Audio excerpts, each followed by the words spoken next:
are holding this first talk in this year's online lecture series of the NGNS and the Department of Modern Greek in Amsterdam online, hoping that it will be possible to resume on-campus events in the fall. But it's a great pleasure to kick off this year's meeting, this year lecture series with Despina Lalaki, who is currently one of the 3 Marilena Laskaridis visiting research fellows in modern Greek studies that we have the pleasure of hosting at the University of Amsterdam and our Modern Greek Studies department, albeit virtually this year. Despina is a sociologist working in the fields of historical and cultural sociology, in social theory, American and modern Greek studies. And before starting her term as a fellow at the University of Amsterdam, she held the Alison Franz Fellowship at the American School of Classical Studies in Athens.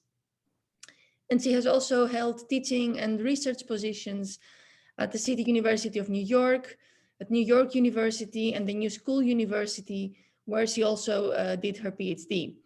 She also got her master's degree in History of Art and Architecture at SUNY Binghamton University and a BA in Archaeology and Art History at the National and Kapodistrian University of Athens. Despina is a very active, very politically engaged scholar. She has not only published extensively in many academic volumes and peer-reviewed journals, such as Hesperia, the Journal of Historical Sociology, or the International Journal of Politics, Culture and Society, but she also has a very strong public presence, for example, through her frequent writings for non-academic audiences in different media and in the press. She has written for Al Jazeera, Boston Occupier, the New Politics magazine, and Θέματα Αυγής, Chronos magazine, την εφημερίδα των συντακτών, and also, of course, for Marginalia, the Σημειώσεις στο περιθώριο, an online magazine for critique of books, culture, and politics, in which he's very much involved. And I should also say that Despina is also involved in other projects and initiatives. The most recent one is the project Decolonize Hellas, which has just been launched. Perhaps, I don't know if she wants to say something about that later on. Currently, she's co-editing a book, The Battle of Ideas, Cultural, Cold War, and the Making of Liberal Democracy in Greece with Christos Mais, which is to be published this year by Psifides. And also in the context of her fellowship with us, she's working on her monograph, Digging for Democracy in Greece, Intra-Civilizational Processes During the American Century. And this book looks into the American role in shaping modern Greek cultural and political identities, and particularly the ways in which American policies of economic liberalism and capitalist democracy invested in Hellenism symbolically. And it centers in archaeology, hence the digging, I guess, in the title of the book, as a privileged place, as she calls it, in the history of the Greek nation state and Western civilization more generally. So in this talk, she will present part of this work. She will scrutinize the much debated term of Hellenism and its social history in the second half of the 20th century. It will take, her talk, as she told me, will take about 45 minutes. If you have questions, you can either type them in the chat, also during her talk, you don't have to wait.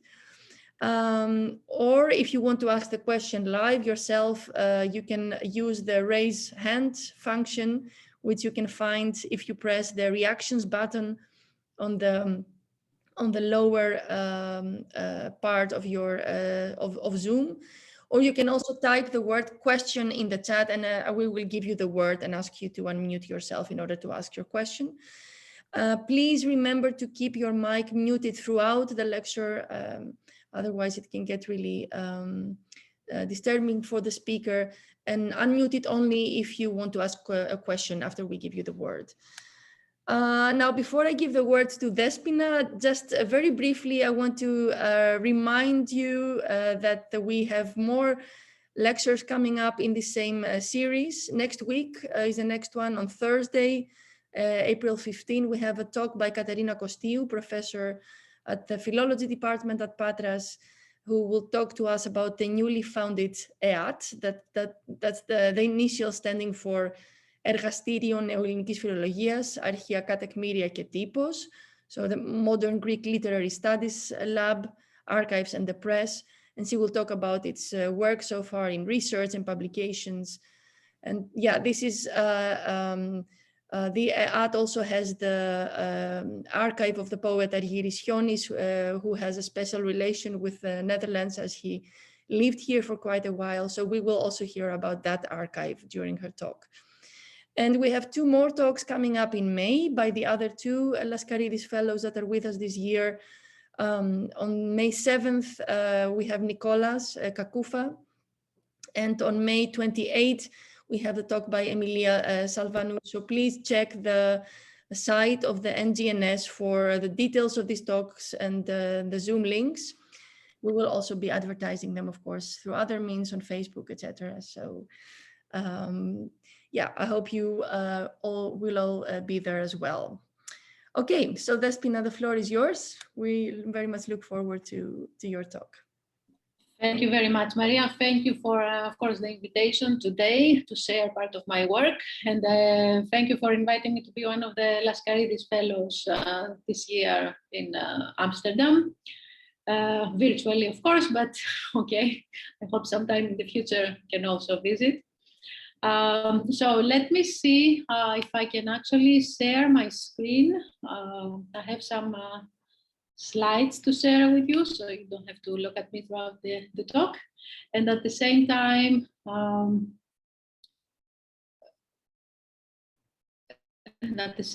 I can read from my screen. Maria, I think I need your help. It says like host disable participant screen sharing.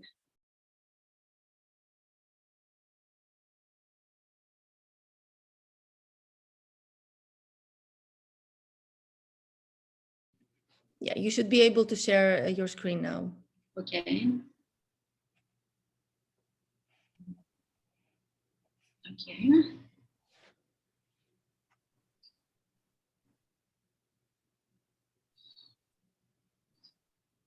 Just give me a minute. I think it's the first time I'm doing this using both slides and reading from my notes.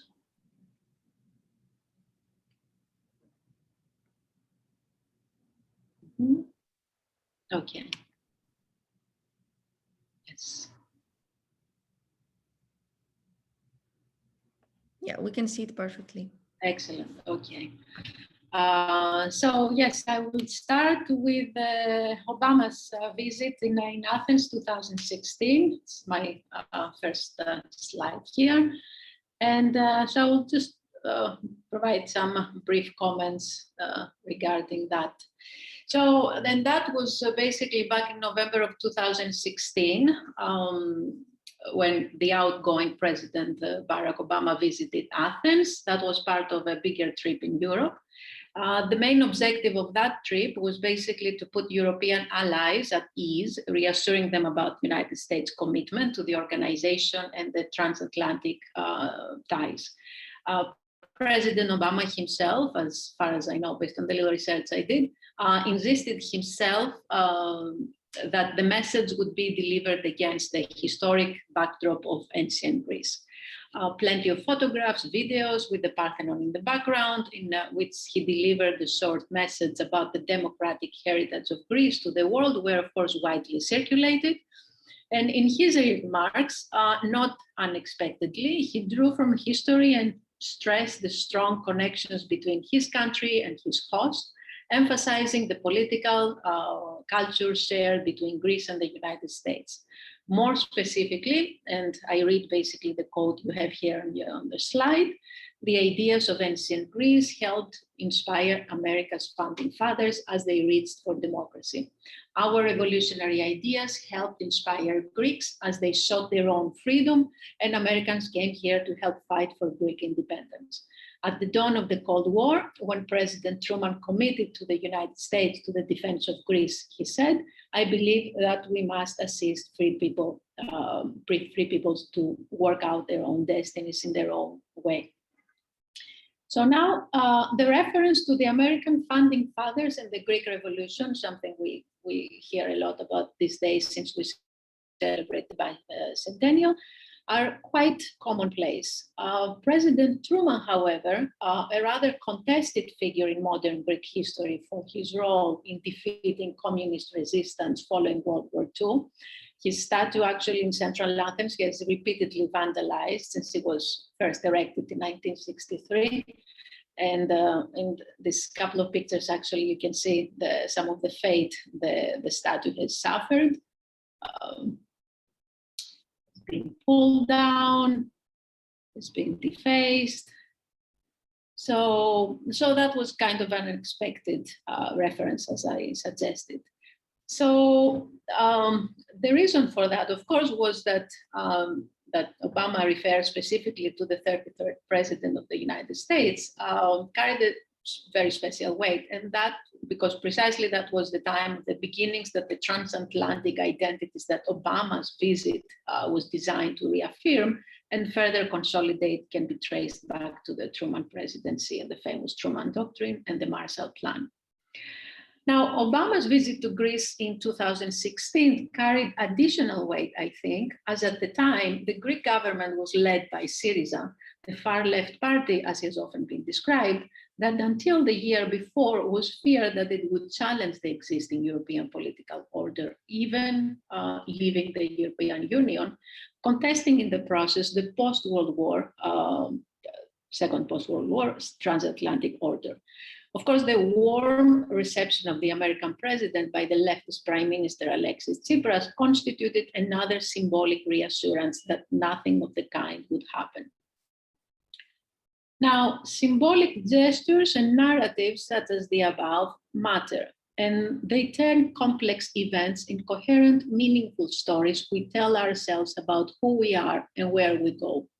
Civilizational narratives have been particularly effective in providing the necessary emotional links and rational justifications for the latest capitalist crisis, searching and recovering enemies from within and without the system, while obscuring its decivilizational effects. The Greek crisis and the crisis in Europe at large have been generally imagined and narrated along civilizational terms. We can actually forget the cover that you're looking at your slide, which is basically from the German popular magazine Focus, published in February 2010, which printed at its cover the Aphrodite of Milos, flipping off the German reader with the headline, "The Fraudster in the Euro Family," referring, of course, to the Greeks, the Greek public.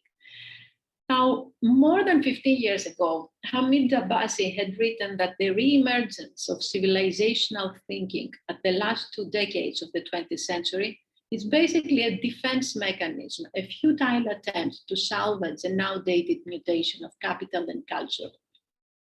His article was actually titled, For the Last Time, Civilizations. Pronouncements about Western civilization's imminent death, often grounded on the alleged onslaughts of the illiberal Muslim world, have rather proliferated since then. Other times, the faith in the West is seen as collapsing from within, and this is where I place emphasis in this talk. The folding of the center that supported various versions of democratic capitalism and the threat to liberal institutions such as the EU and NATO by the hard left or the extreme right is seen as of paramount importance for the crisis that has befallen Western civilization. And it is in this context that I want to discuss Hellenism, this convoluted relation between Greek antiquity and Western modernity, and the meanings it has taken up, particularly in the second half of the past century, and the ways it bears upon us in the current one, 20 years in already.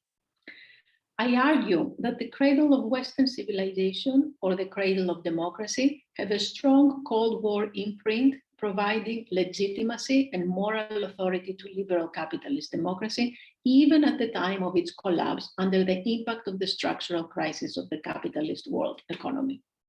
So the next phase of my talk, I will try to reconstruct that process through which liberal democracy came to into place and its triumph in the second part of the 20th century. So I'm particularly interested in this kind of event and symbolic gestures, the uses of cultural heritage and cultural representations, for they can open a window, I think, to better understand identities and collective beliefs, as well as the relationship between history and political imagination. And I will provide a couple of more examples in that direction. In February 2010, and while the prospect of a Brexit was looming large, at Syntagma Square, in front of the parliament and in the midst of an anti-austerity demonstration, a protester, a Greek civil servant, was reported in New York Times saying the following: "We feel humiliated and we understand that things cannot remain the same as they were before, but we gave the world democracy and we expect the European Union to support us." I think that statements of this kind suggest the deeply embedded nature of beliefs that have become second nature and operate beneath the level of consciousness. Trying to understand how this internal steering mechanism develop, function, and inform action is important if we mean to get a better grasp of the social, political, and cultural complexities of our time. I believe that statements of the kind hold the key to many current pressing issues. Another example. Back in October 2013, I was attending a screening of a documentary that was narrating the history of Greek radicalism in the United States in the 1930s. That was actually in Astoria, Queens, in New York, at the cultural center, basically addressing Greek Americans. And the screening was followed by a discussion, which was largely dominated by comments such as the following. One elder guy stood up and he basically said, "A Greek can never be communist," or "Greeks in the US or in Greece had never been communist." Something that he attributed basically to the legacy of ancient cultural and political heritage, ancient Greek democracy, emphasizing individualism and private property and so forth. So my interest lies precisely in trying to understand the origins of these deep-seated beliefs and the processes through which these are employed to inform political action. Identities which are far from immanent or as primordial as they appear, I think, condition our choices of political and social organization. So to get back to this idea, it would be a truism to suggest that democracy lies at the core of the civilization that the West promises to thrust upon the world. But we tend to forget that this is actually a rather recent development. Democracy triumphed as the ultimate signifier for Western civilization only the second half of the 20th century, a process closely associated with the emergence of the United States as a world power. Similarly, Greece as the cradle of democracy is an invented tradition, recent in origin and constructed, that emerged only in the aftermath of the Second World War as a Cold War construct. So the questions I'm dealing with here is, how did democracy then become part of the we images and we feelings of the modern Greek identity? How did our self-conception as progenitors of Western democracy come into place? And what meanings were attached to it? How does this set of ideas tying Greece to the United States and Europe continue to enable or constrain political imagination today?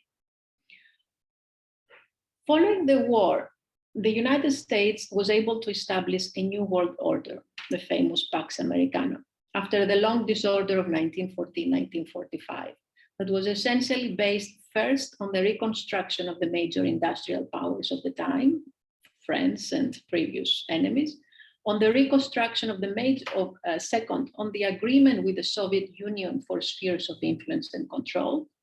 Third, on the United States' internal unity, built on the acceptance of US responsibility in the world system, anti-communism at home and abroad, and the end of racial segregation.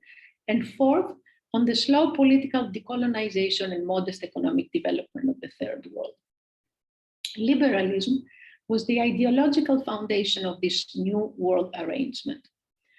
Between conservatism and socialism, liberalism had been offered as a guarantor of order against the regression of the right and the maximalisms of the left, already since the French Revolution made radical political change possible.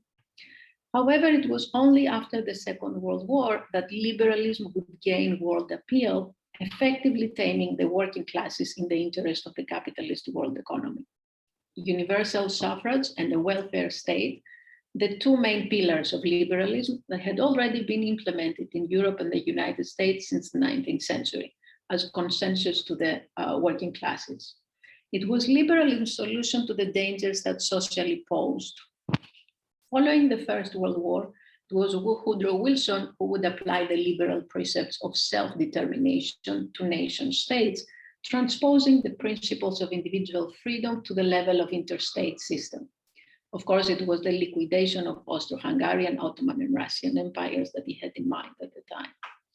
Then following the Second World War, Roosevelt would adapt the welfare state to the world level, pushing for the developmentalist paradigm with technical assistance and financial aid to the world's underdeveloped peripheral economies. Now, in Greece, like everywhere else, democracy and its liberal variant had a troubled history. Monarchy and the dictatorships of the 20th century cast a long shadow on the fragmented history of the Hellenic Republic. The struggle for democracy defined the 20th century. Yet there was nothing natural or inevitable about democracy in Europe or anywhere else for that matter. It did take conflict and violent confrontations. It was not the result of any natural process or economic prosperity, nor the inevitable byproduct of individualism or the market. It was certainly not the result of some peaceful and rational negotiation process in a Habermasian sense. It was rather the outcome of collective and mass mobilizations on a transnational scale.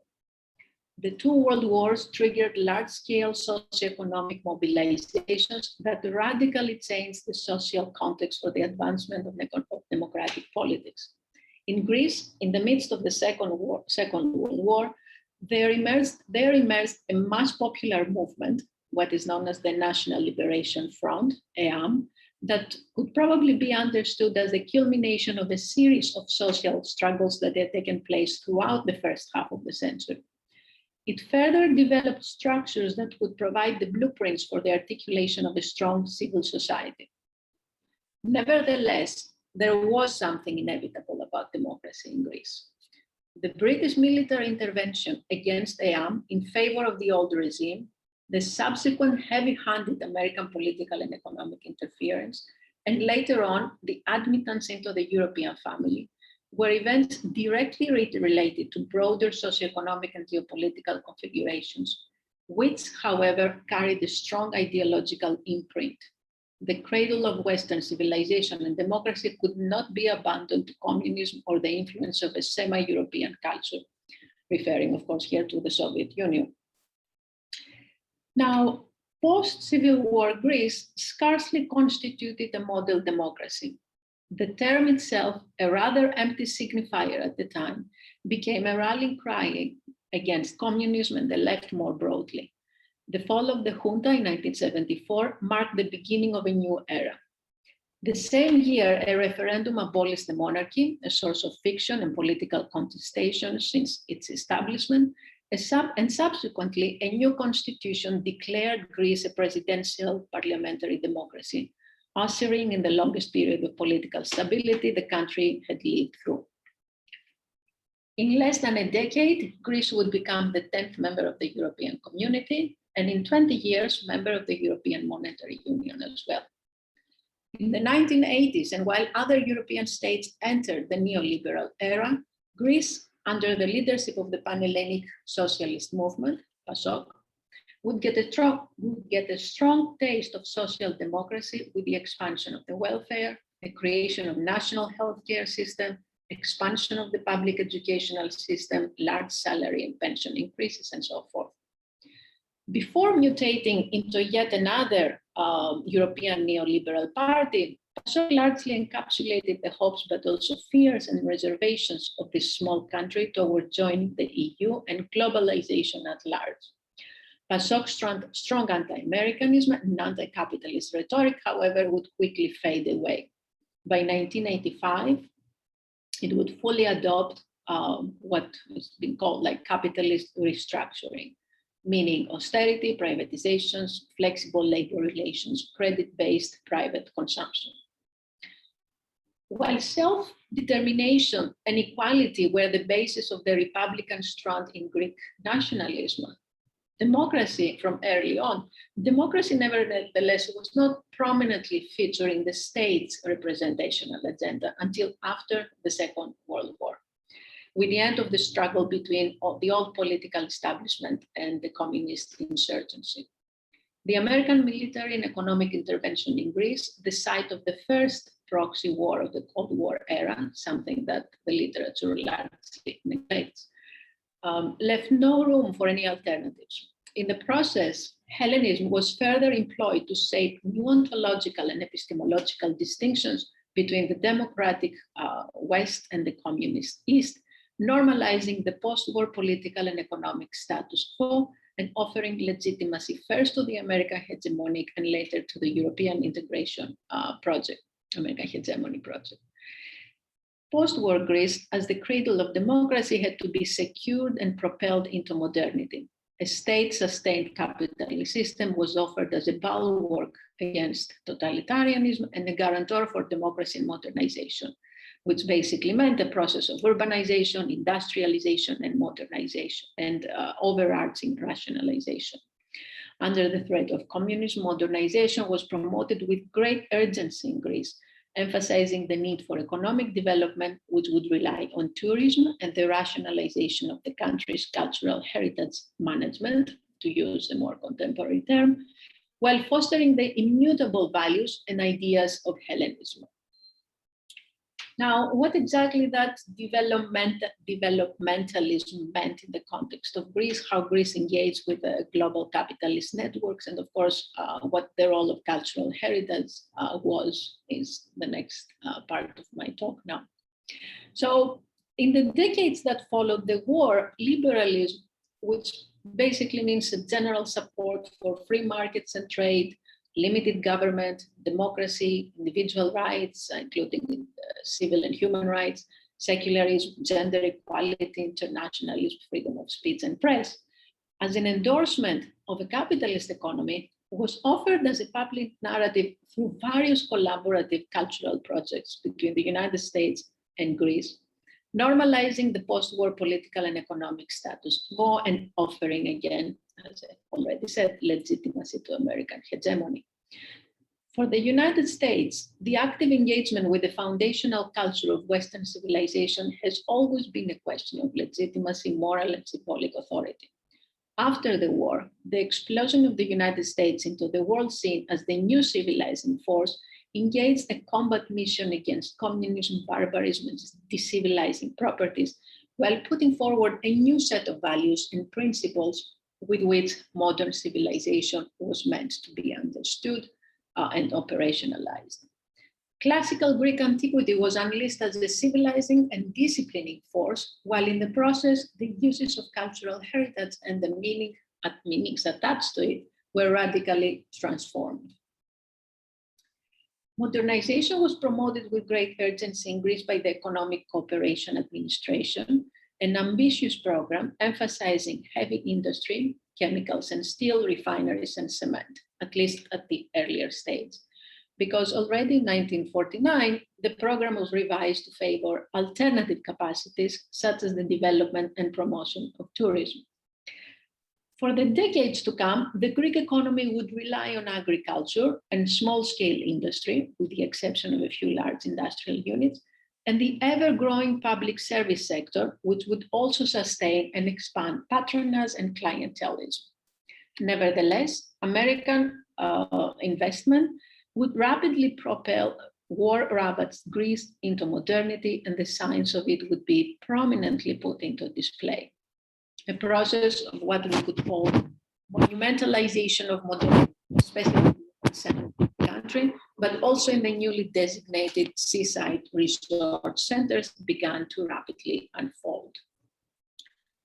So some of the monuments to this modernization project were actually reconstruction of ancient buildings, such as the one, the Athens here you see, around the same period, Hilton Hotel, not very far away, was built. And again, only 5 minutes walk further up is the American embassy. So these are just some examples. So the Attalus Stoa, for instance, a complete reconstruction of the Stoa in the ancient Agora of Athens, the Hilton Hotel, the American embassy, were some of the most prominent monuments of this accelerated modernization process. All built during the decade between 1950 and 1960, and much advertised as Athens, ancient capital of culture, as Hilton basically promoted, or treasure trove of antiquity and a modern, vibrant city, entrusted with the architectural wonders of the centuries. Similarly, the American embassy, a direct homage to the Parthenon, complete with podium, quadrilateral plan, interior patio, and exterior columns, but with distinctly modern materials, glass, steel, reinforced concrete, was designed as both a modern monument and a monument to modernization, a contemporary foil to the Parthenon and the ancient Athenian democracy. The American embassy, the Hilton Hotel, the Attalus Stoa, all marks of an advanced modernity and a modern civilization, synonymous with cultural refinement, consumer culture, and democracy, directly engaged with the classical past of the country while pushing their way in an impoverished urban landscape and a society that could receive this pristine monumentality only as a burden, if not as an assault at the time. Ultimately, they stood as marks of oppression and alienation. I'll give a couple of examples. In May 1969, a bomb exploded at Hilton in retaliation for the American support for the colonials, who warned foreign tourists that our patience is running out. That was a woman who was reported to have said on the phone in New York Times, calling for a tourist boycott of Greece for as long as the army-imposed regime was in power. Now, much more recently, in January 2007, a rocket-propelled grenade was fired at the American embassy by Revolutionary Struggle, a self-fashioned anti-globalization and anti-authoritarian group, in opposition to American terrorism in Iraq, Afghanistan, Somalia, Palestine, Lebanon, Nigeria, Latin America, and Europe, as they suggested in their 12-page proclamation. Now, such acts of terror were direct assaults to the image of a country that wanted to present itself as a stable democracy and safe destination for world tourism. The Marshall Plan and the American Aid Program had set the foundations for the building and rehabilitation of museums and monuments around the country, and the foundations for an industry that would evolve into a key pillar to the country's economic growth, one that would inscribe it in the networks of global capitalism. By the 1970s, Greece had been established as one of the world's uncontested destinations for cultural and recreational tourism. It is estimated that in 1938, approximately 100,000 tourists visited the country. However, by 1961, there had been a 5-fold, and towards the end of the 60s, a 20-fold increase. By the end of the century, tourism would turn into a major contributor to Greek economy. Tourism was incorporated in the 5-year plan for the first time in 1960 within the framework of productive investment. By then, the Greek state was already treating mass tourism as an important resource in tackling the country's underdevelopment, especially for the more remote regions. Foreign direct investment in tourism sector would gather pace in the 90s, and tourist development would also be promoted by the European Commission as a means of providing for regional Mediterranean development.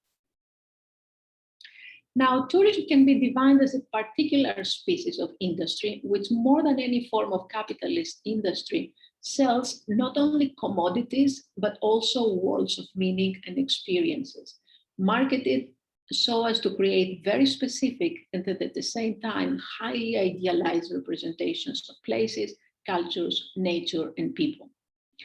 Until the 1980s, Greece was primarily marketed to the American consumers, initially as the cradle of Western civilization, placing emphasis on its ancient cultural heritage and increasingly as a summer vacation destination and a retreat from the hustle and bustle of modern civilization. As soon as the two oil crises had run their courses and European consumers gained buying power, Greece, the cultural park of Europe, as UNESCO would describe the country, would start targeting the European market for consumers. Greece, the European vacation, as a old national tourist organization advertised in 1988, was marketed as the preferred choice by smart travelers, while gradually shifting from a mass tourism policy to a more locally integrated and less invasive tourist development model. But tourism is interesting here, not just for its economic aspect and the way it tied with the global markets, but for the role it plays in identity formation. Since tourism is on the one side a mechanism for meaning creation and on the other a way for structuring and symbolically mediating power, products that are destined for the tourist market are meaningfully articulated and constructed for the sake of the sought-after consumer. However, they also make up new meaning for the local society as they promote the distinct characteristics that signal their national or cultural identity, therefore becoming a means of self-definition as well as of representation of the collective self for a foreign audience. Tourism popularized and firmly established the image of Greece as the cradle of Western and European civilization, a process that involved many different agents from various settings, urban and rural, national as well as international. The state, private entrepreneurs, intellectuals and artists, the lay public. More than archaeology or education, tourism has been responsible for the dissemination of an image and an identity in the development of which the general public had been directly involved. Tourism has been embedded on people's economic and social life. The constant traffic of goods and services associated with the tourist industry, along with its images, symbols, and meanings, connected people from distant locations and cultures, while it also led to the emergence and internalization of these new identities that I'm trying to explain here. I will turn now to discuss the relation of these civilizational narratives with the neoliberal term. So globalization and the European Union integration process have been a cause for great excitement at times, but also great uneasiness. As the Socialist Party gradually abandoned its radical roots and socialist agenda to push for neoliberalism in the mid-80s, what was left behind was an up for grabs nationalism, which would resurge across the Greek political spectrum after the fall of the Berlin Wall and the implosion of next-door Yugoslavia into full-scale war. The limitations, perceived and real, to the national sovereignty that the Union with the European community would impose caused a collective anxiety. The need for self-assertion found expression in the cultural field in which the nation felt most confident. The campaign for the return of the Elgin marbles in the 1980s and the struggles over the name of Macedonia in the early 90s are only a couple of examples in that direction.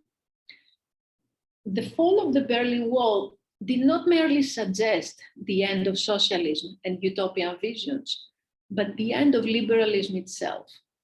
The process set in movement already in 1968 with the opposition to US hegemonic and the old left was merely complete in 1989.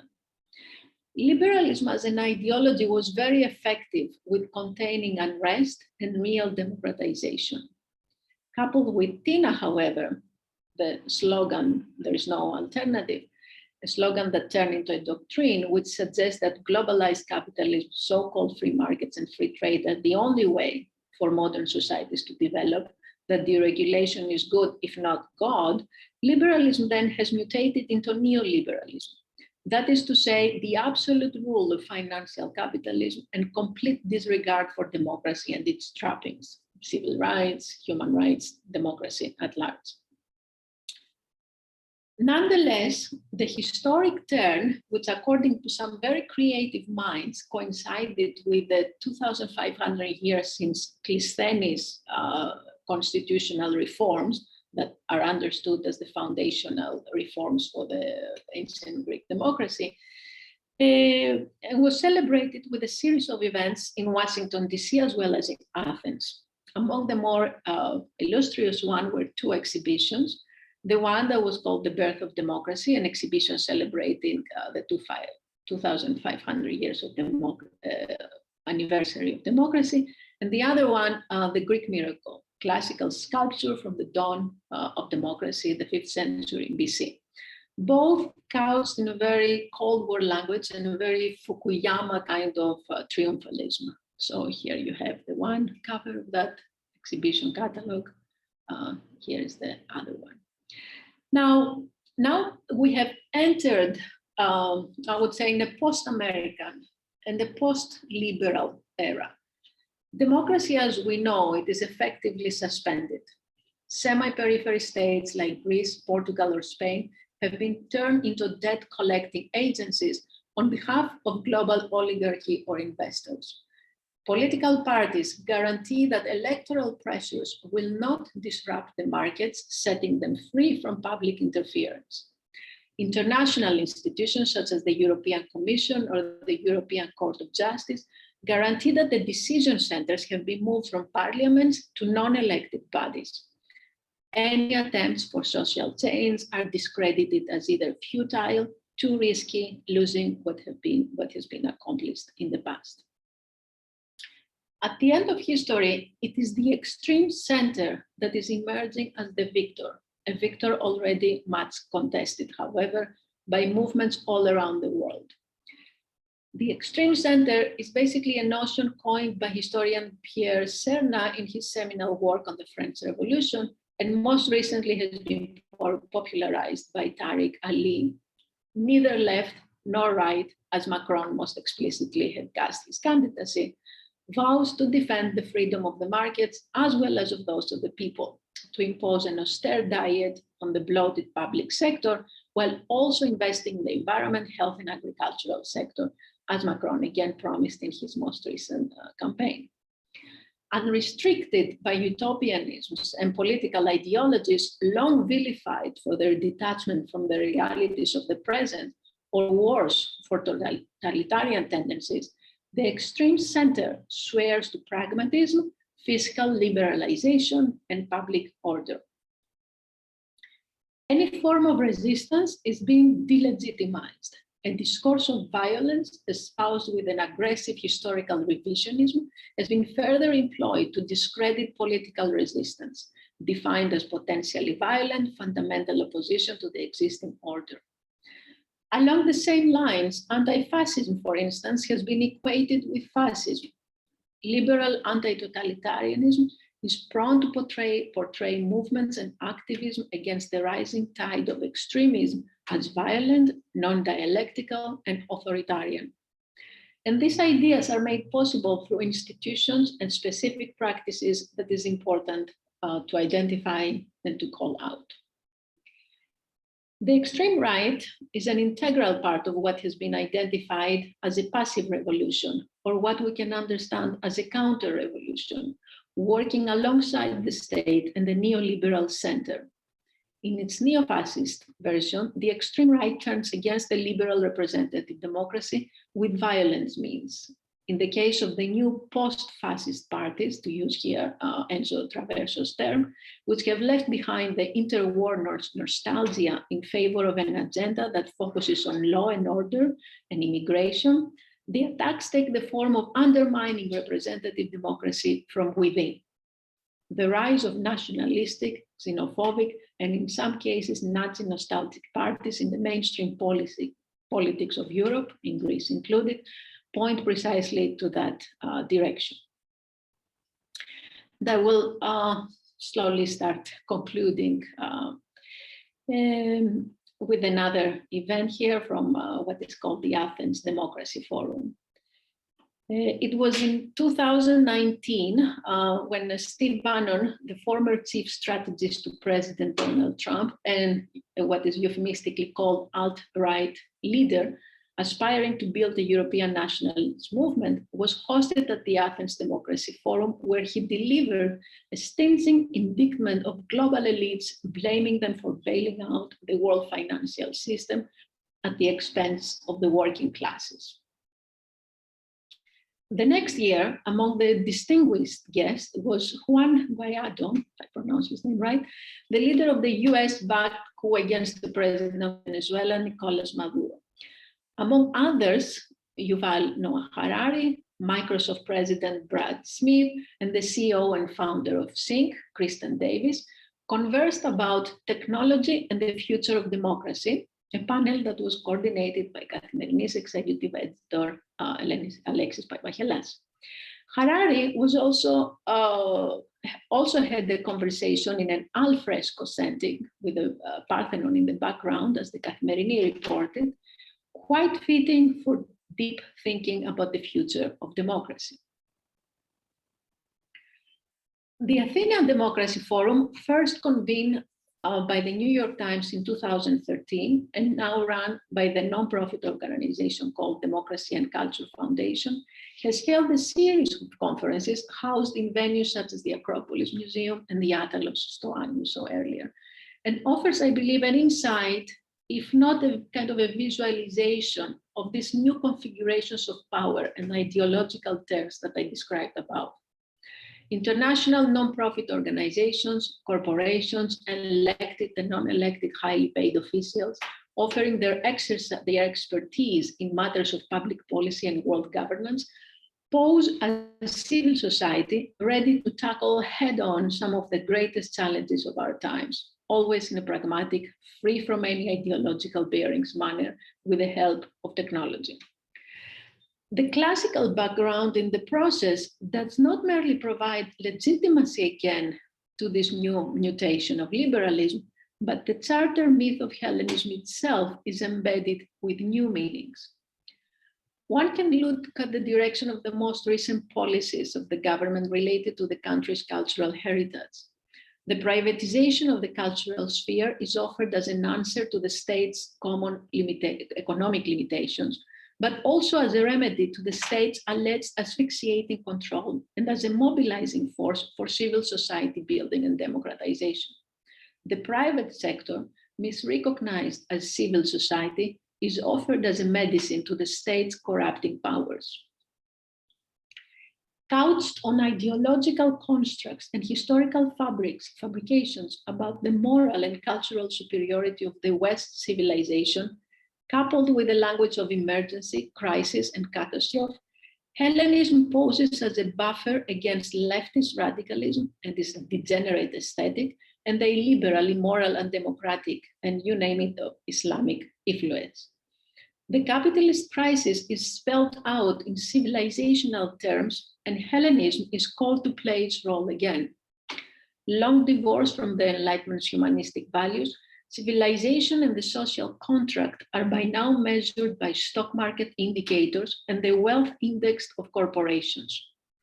As Greece prepares, or was preparing before the pandemic, to exit bail, with hopes that at some point to be able to borrow again in international markets, it is also set to regain its European partners' trust and re-enter civilization, overlooking or better silencing the deep socioeconomic inequalities that the neoliberal crisis inflicted upon Greek society and the devastation of the working and middle classes. Whenever unable to share in the Western or European civilizational rhetoric along the economic lines set out by the post-war agenda, Greece would not fail to remind its Western allies of its ancient cultural contributions and the transfer of her heritage. Most recently, in search of new allies and as the geopolitical interests in the region are undergoing some major reshuffling, Greece, alongside Israel, alluding to an us versus them scheme and an defined cultural thread, which is none other than Islam, have undertaken to defend Western civilization as the last two bastions of democracy in Southeast Europe and the Eastern Mediterranean. Greece's strategy to become an energy hub in the region will bury, however, under sea not merely a gas pipe, but the Palestinian cause, while capitalizing and building on an anti-Islamist and Islamophobic discourse.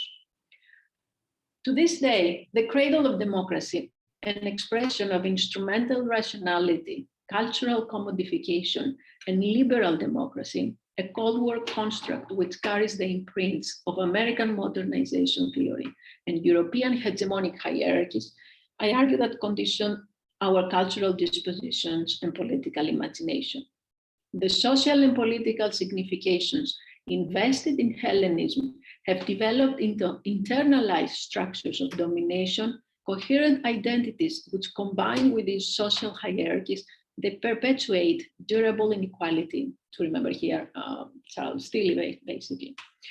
The inability to perceive alternative modes of political and social organization beyond the onslaught of neoliberalism under the mantle of European integration are intrinsically connected and closely intertwined with identities which, as I hope have shown, are far from immanent or as primordial as they appear. They are instead socially and historically grounded on configurations and events following the Second World War. They constitute responses to the European Cold War order, fierce anti-communism, transatlantic militarism, and free market economy, though moderated by a welfare state, which was probably destined to succumb to the onslaughts of neoliberal capitalism. To bring you back to the introduction of this talk, Obama's careful selection of the backdrop against which he gave what he probably aspired to be his legacy speech merely constitutes an effort to sustain a historical narrative engineered during the Cold War in order to sustain the inherent righteousness of liberal capitalism and by now rampant neoliberalism. Behind these almost radical images of a Black American president standing against the most glorious backgrounds of Western civilization, the establishment is hard at work to maintain the existing social order, showing in the process some of its darkest sides. A strong sense of insecurity, however, as a result of world movements and mobilization, is increasingly difficult to disguise. However, the greater the feelings of insecurity and the weaker the establishment proponents become in their decline, and here I argue alongside the quote Norbert Elias, the more they develop the sense that they are fighting for their supremacy with their backs against the wall, the more savage for the most part does their behavior become, and the more acute the danger that they will disregard and destroy the civilized strands of conduct on which they pride themselves. With their backs against the wall, the champions of civilization easily become the greatest destroyers of civilization. They tend easily to become barbarians.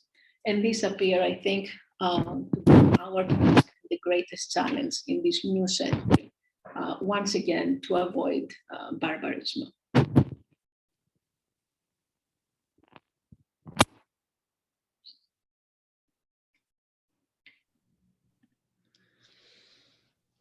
Thank you, Despina, for this fascinating talk, and I'm quite sure there will be questions from the audience. I have a couple as well. So the floor is open. I don't see any questions in the chat yet, but if you do have questions, you can, like I said in the beginning, you can either put them in the chat or raise your hand or write in the chat that you want to ask something, and we will give you the word. Yeah, it's always difficult for the audience to start to ask the first question, so I'll just go ahead and ask a couple of questions that I had, Despina, while listening to your talk. I think at some point in your talk, you when you were sketching your vision of the let's say the radical switch or difference between liberalism and the neoliberal phase, You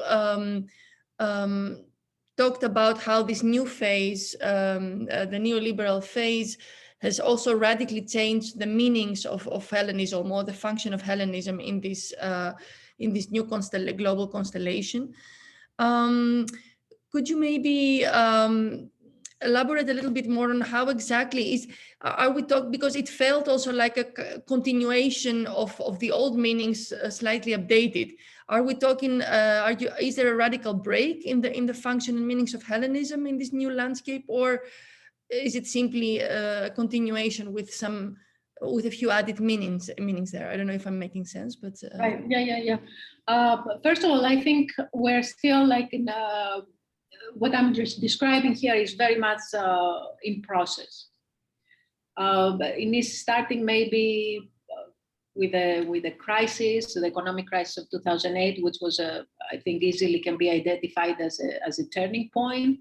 The possibility of Greece leaving like the EU, or kind of like being separated from this Western transatlantic alliance.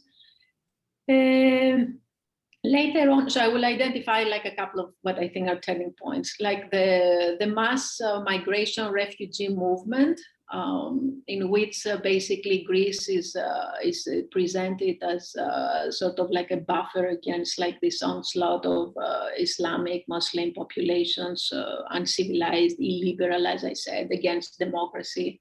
A dispute that we've also seen like playing out like in France in some different ways.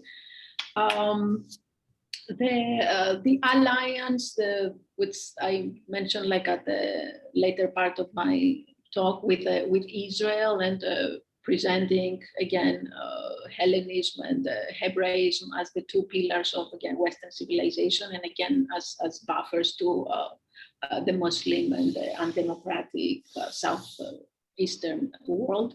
So yes, I think that definitely like a continuation with the past year, but also Greece being presented sort of like once again like the ultimate boundary, the ultimate buffer for Western civilization, taking up all these new characteristics that was. When talking about neoliberalism, we're talking about illiberalism. We're talking about with a break on democracy, and I could go on to discuss like the increasingly authoritarian practices adopted by governments that, of course, are democratically elected, often using again all these trappings of Hellenism and symbolism as a way to sort of promote their policies and their practices. So, as I said, yes, there are definitely continuities, but there are definitely also changes. That changes with the order, at least that was established in the period bounded by the end of the war until early 90s, probably, or early 2000s. Right. So and how does just taking, I don't want to monopolize the Q&A, but if I see a hand being raised, I will gladly give the word to somebody else. But in the meantime, this what you refer to as this use of Hellenism, or the image of Greece as a cradle of democracy and the bulwark against the Islam or the Eastern threats from the East, etc., is that compatible?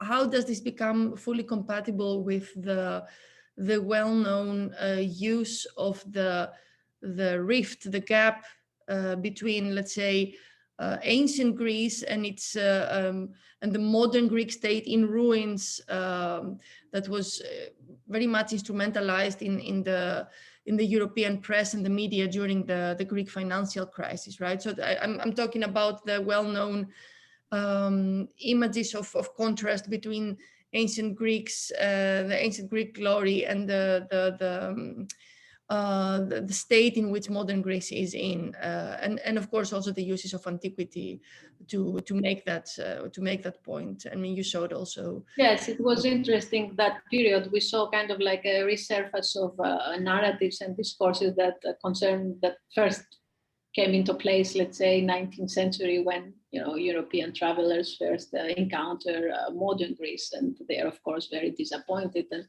it is this interesting status that Greece always had, basically being in this semi-periphery of Western civilization, and at the same time at the center of it. And this is also, and here maybe we can plug in like the new project that decolonize Hellas. They're saying it is really important to recognize its role, not just like as a pariah of this, Western civilization or European hegemonic narratives, but also to recognize its part in the, let's say, civilizing mission of Europe and of Western civilization, and the oppressive character that this has had. So it definitely occupies a very ambivalent place in the place of Western culture and Western civilization. And we see it being played out constantly in every different phase that we're discussing here. Right. So this is, of course, one tradition of use of Hellenism in Western discourses. There have been also of Hellenism, but also that we are using in order to consolidate our own identities. So it has like this double use, also internal, local, national, and international as well. Yes. Yeah.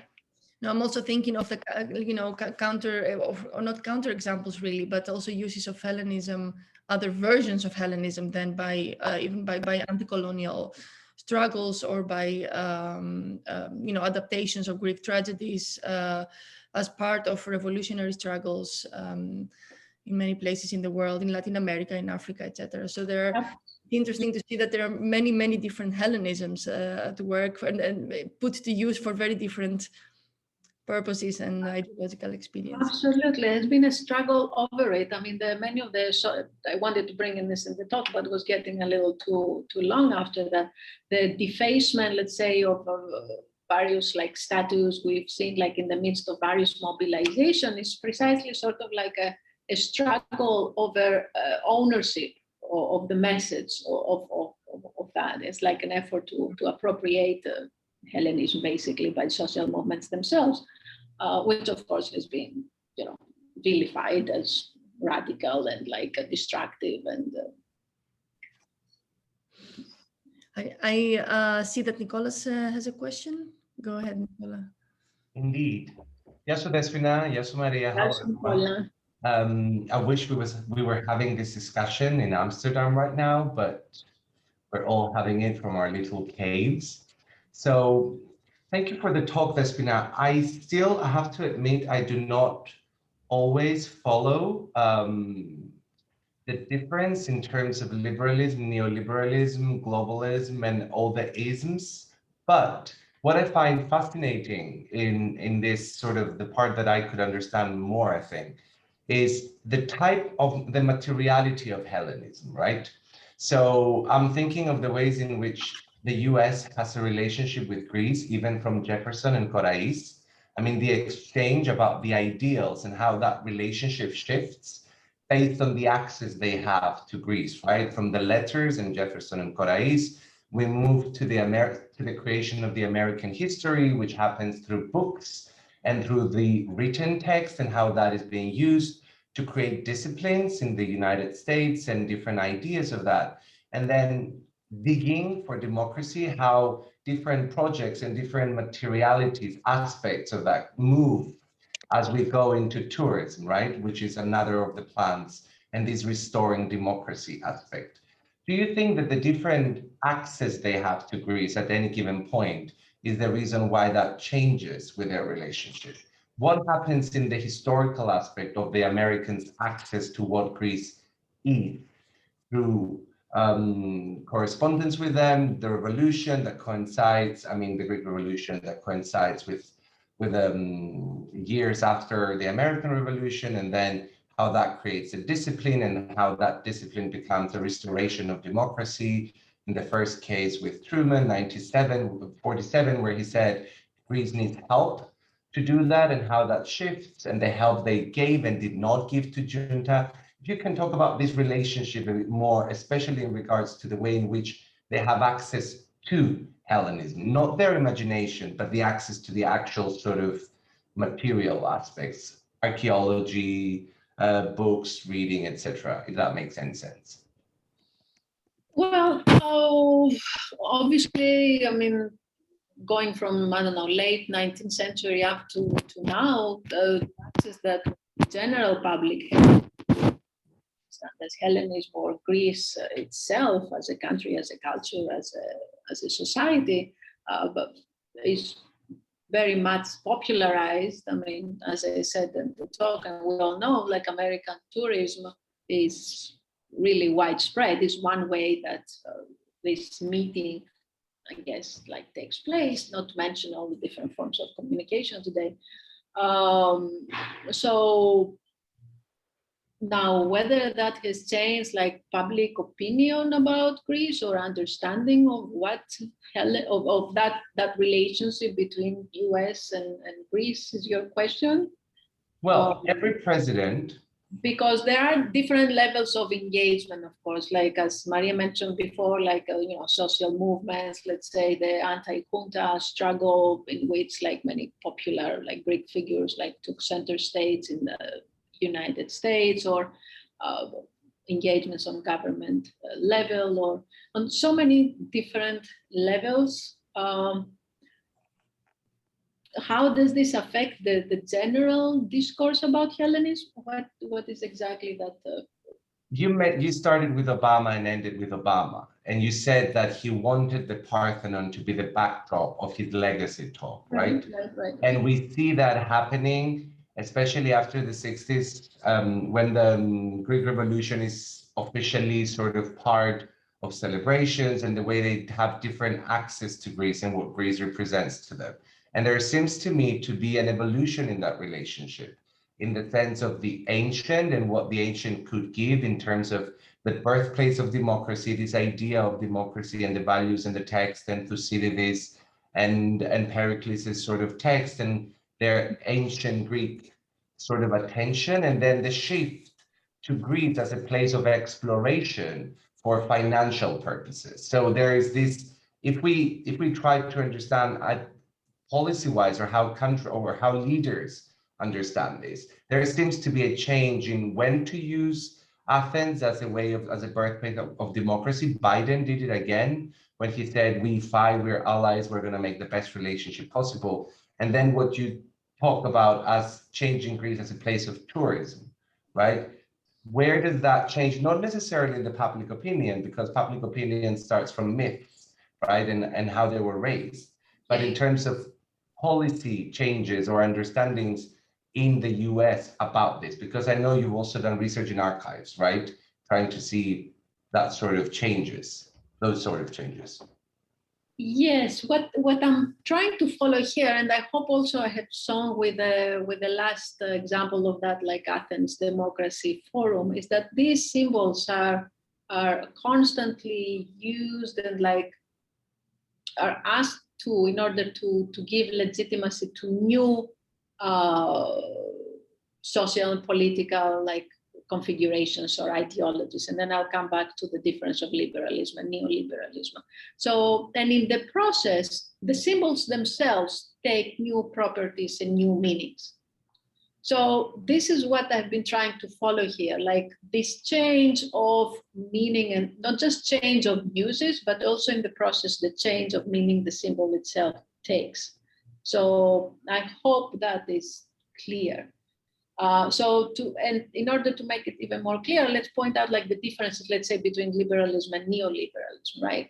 While liberalism put democracy as we understand it in general terms at its center. Neoliberalism basically introduces, just to put it really crudely, without trying to trivialize here, like a set of experts, like expert opinion, technology, as offering solutions to the problems that our societies, our polities face.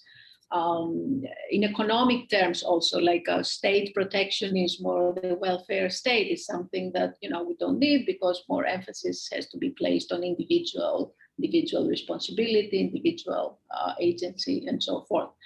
And as I said before, those symbols are called to offer legitimacy to these new practices and these new ideas. And I hope that makes more sense.